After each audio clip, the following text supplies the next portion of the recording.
Какво се случва в страната в момента? Време Димитър Костов, международно диспетчерски въпрос на Съюза на българските автомобилисти. Добър ден.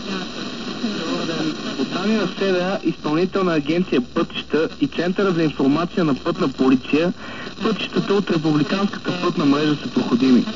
Пътните настилки в страната, както и тези на автомагистралите Хемус, Стаки и Марич, са сухи. Все още е затворена за движение автомагистрала Люлин. Натоварено е преминаването по изгранично контролно-пропускателните пунктове, а интензивен трафикът в страната основно по пътните артерии към София.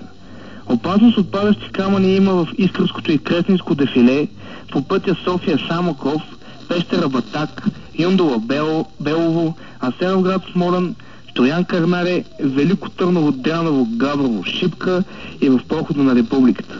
Затворени са проходите Твърдица Елена и